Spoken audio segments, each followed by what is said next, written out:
सत्संग जी, प्रेम से कहना।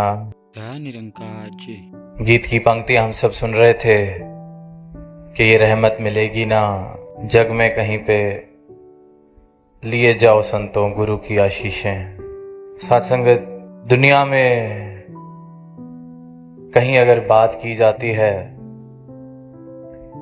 परमात्मा की, गुरु की आशीषों की, तो अधिकतर देखा गया है कि दुनिया इन आशीर्वादों का या गुरु के या परमात्मा के ध्यान का, आशीर्वाद का एक ही मतलब बनाती है कि इस संसार में जो मैं चल रहा हूं, मेरे इस भौतिकता भरे जीवन में अगर कोई रुकावटें बनी हुई हैं तो वो रुकावटें हट जाएं, खुल जाएं। इसलिए दुनिया जा रही है, धरा धरा पर जा रही है, एक गुरु के बाद दूसरे गुरु पर जा रही है, एक परमात्मा का नाम जपने के बाद दूसरे परमात्मा का नाम जप रही है, एक तौर तरीके से पूजा अर्चना करने के बाद किसी और तौर तरीके को अपना रही है। शायद पिछली बार माला फेरने में कोई कमी रह गई होगी जो मेरा काम नहीं हुआ, अगली बार थोड़े और ध्यान से, अगली बार किसी और विधि के साथ। तो इंसान ने क्योंकि माया में इतना विचर रहा है, भौतिकता से सराबोर उसका जीवन इस प्रकार है कि परमात्मा को, किसी भी प्रकार के गुरु की कहीं आवाज सुनता है, उसको सिर्फ एक साधन समझ लिया है अपनी दौड़ भाग भरी जिंदगी में रुकावटें हटाने का। आज अगर साइकिल है मेरे पास तो परमात्मा के आगे सर झुकाया जा रहा है कि कल मोटर बाइक हो जाए। मोटर बाइक है तो अनेक स्थानों पर जा जाकर सजदे किए जा रहे हैं कि गाड़ी हो जाए, फिर गाड़ी है तो और बड़ी गाड़ी हो जाए, फिर घर है तो घर बड़ा हो जाए, नौकरी नहीं है तो नौकरी मिल जाए, नौकरी मिल गई तो अब कोई जीवन साथी मिल जाए। दुनिया चल रही है, ये आवाज भी दे रही है, लिए जाओ गुरु की आशीषें, रहमत मिलेगी नहीं कहीं पे। और फिर इंसान अगर ऐसे स्थान बदल बदल कर अपनी मांगे पूरी करने के लिए 10 जगह, 20 जगह, 50 जगह जाता है, और जहां वो सजदा करने के बाद, किसी विधि को अपनाने के बाद कोई उसकी मन की मुराद पूरी हो जाती है, तो उसको लगता है कि यही कारण है, ये अच्छा दर मिला है, ये सच्चा दर मिला है, मेरी बात पूरी हुई, मेरी मांग पूरी हुई, ये ठीक विधि मिली है, नौकरी लग गई, जीवन साथी मिल गया, संतान की दात मिल गई, अनेक अनेक ख्वाहिशें, अनेक अनेक चाहतें, अनेक अनेक मांगे लेकर इंसान इसी प्रकार से चल रहा है। और जहां भी ये शब्द सुने जाते हैं, गुरु या परमात्मा या पूजा या अर्चना या कर्म कांड, ये जितनी भी हम तथाकथित आध्यात्मिक बातें सुनते हैं, सिर्फ इसलिए कि कोई ऐसी मुराद, कोई ऐसी चाहत या तो पूरी हो जाए या कोई रुकावट जीवन से हट जाए। पर अभी जो ये संत ये पंक्तियां गा रहे थे, ये रहमत मिलेगी ना जग में कहीं पे, लिए जाओ गुरु की आशीषें, यहां जिन आशीषों की बात की जा रही है वो सदगुरु के आशीर्वाद, सदगुरु की आशीष की बात की जा रही है।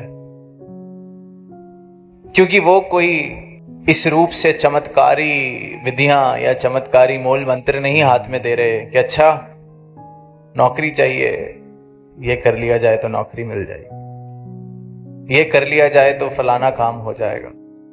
सदगुरु तो सिर्फ ब्रह्म का ज्ञान दे रहे हैं, इसलिए कह रहे हैं ये संत के ये रहमत कहीं नहीं और मिल रही, किसी भ्रम में नहीं डाला जा रहा, कोई प्रलोभन नहीं दिया जा रहा, कोई झूठे वादे नहीं किए जा रहे, सिर्फ ये सत्य का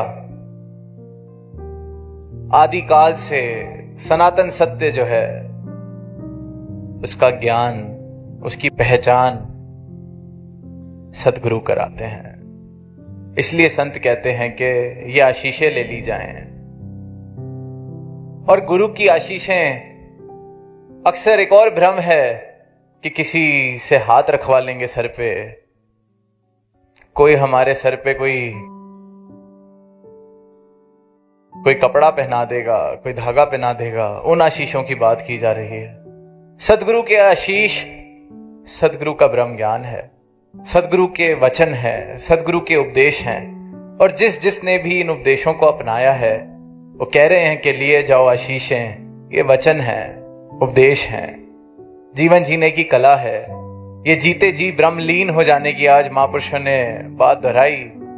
जीते जी इस मोक्ष को प्राप्त कर लेने की कला की कृपा की रहमत सदगुरु करते हैं और अपने एक एक भक्त पर करते हैं। कोई ये नहीं कि कोई आरक्षण है या कोई रुकावट है। जो इनके दर पर आता है उस पर ये रहमत की जाए। क्योंकि बहुत भ्रम है, बहुत भ्रमों में है इंसान, खासकर इस परमात्मा के विषय पर।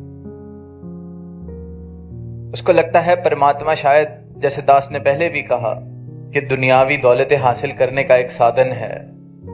पर अगर यही बात होती तो दास को लगता है अधिकतर ऐसे जब दुनिया में देखते हैं, पढ़ते हैं, अनेकों ऐसी दुनिया बैठी है जो तो कहती है हम परमात्मा में मानते ही नहीं, पर दुनियावी तौर पर शायद बहुत ही ज्यादा धन दौलत लेकर बैठे हैं। तो अगर ये बात होती कि परमात्मा सिर्फ एक साधन है तो कोई परमात्मा का परम भक्त ऐसा होता जिसके पास दुनिया की सबसे ज्यादा दौलत हो। इंसान भ्रम में है, परमात्मा जीवन में क्यों चाहिए, क्या आवश्यकता है, कैसे मिलेगा, कहां मिलेगा, मिल भी सकता है कि नहीं। भ्रम सीमित कर बैठा है परमात्मा को। किसी ने मंदिर में सीमित कर दिया, किसी ने मस्जिद में, किसी ने किसी तीर्थ पर परमात्मा को सीमित कर दिया। फिर वो पंक्तियां हमने सुनी हैं कि मुंह को कहां ढूंढे बंदे, मैं तो तेरे पास।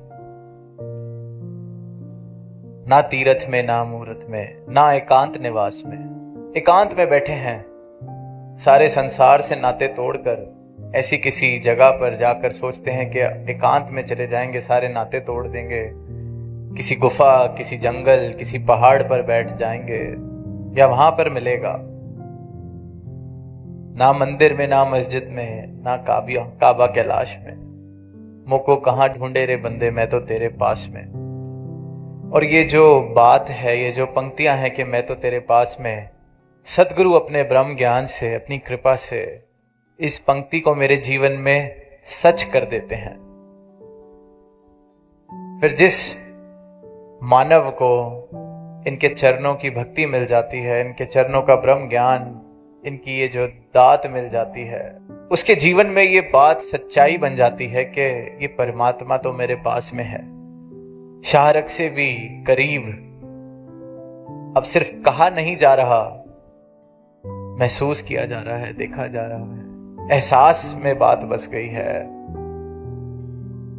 कि जिधर देखता हूं उधर तू ही तू।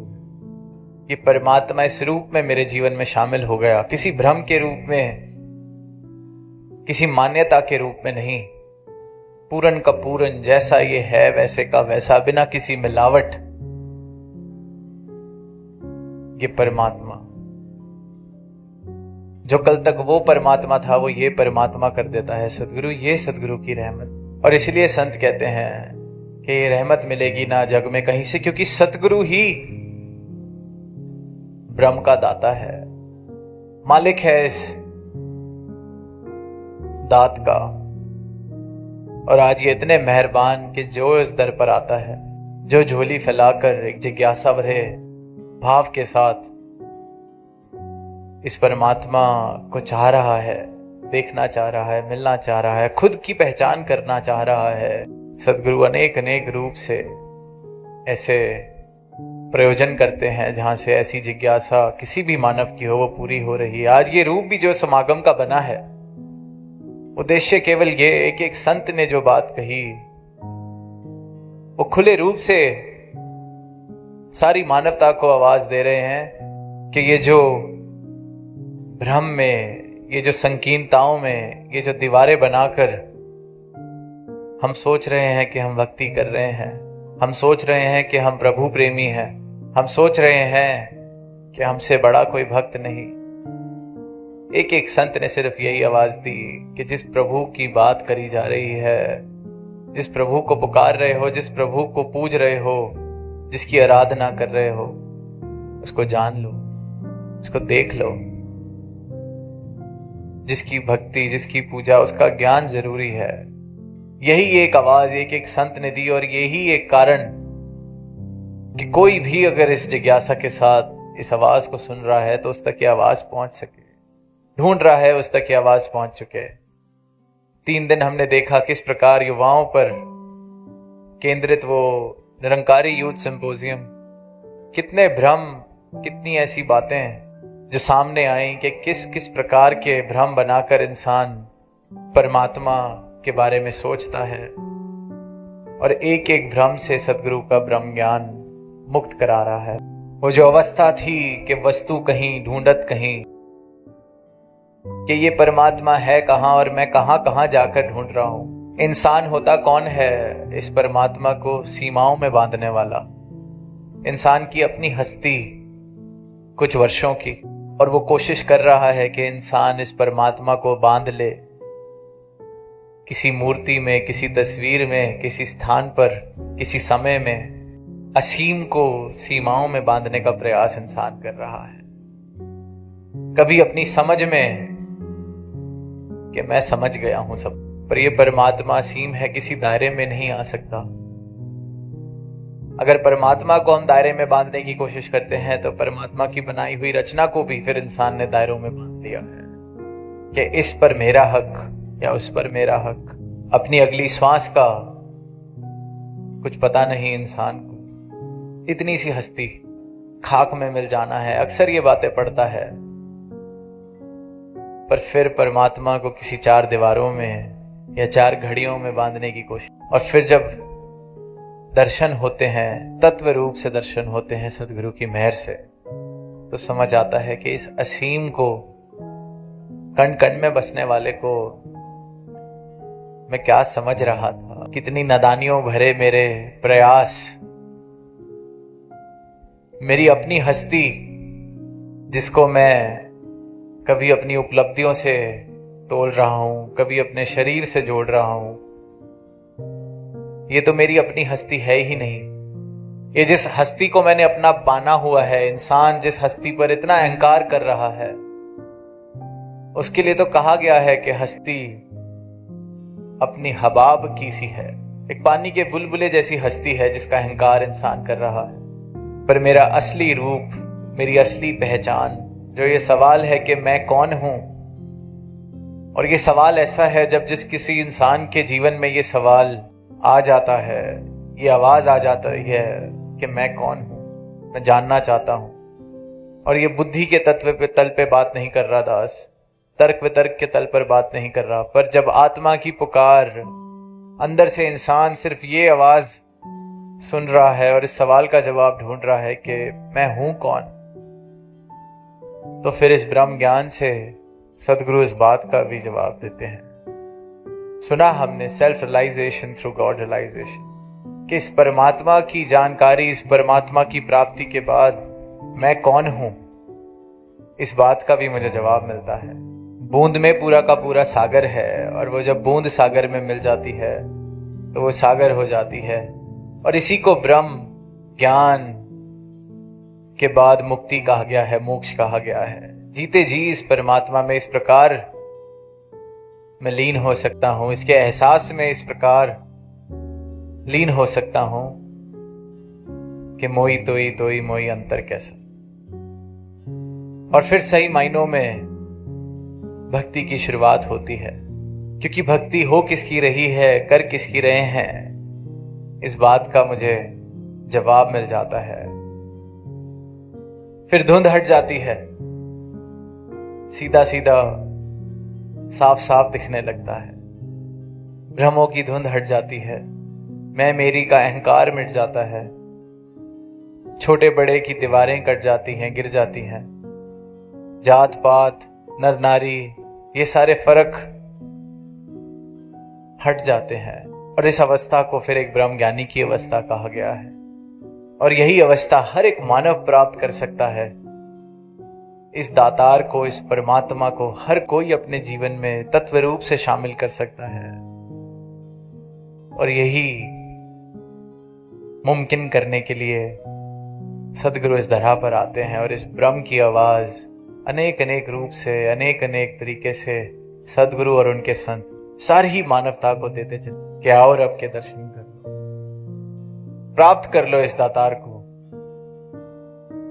भ्रमों से मुक्त हो जाओ, नफरतों से मुक्त हो जाओ, वैर से मुक्त हो जाओ, प्रेम भरा संसार सजाते चले जाएं,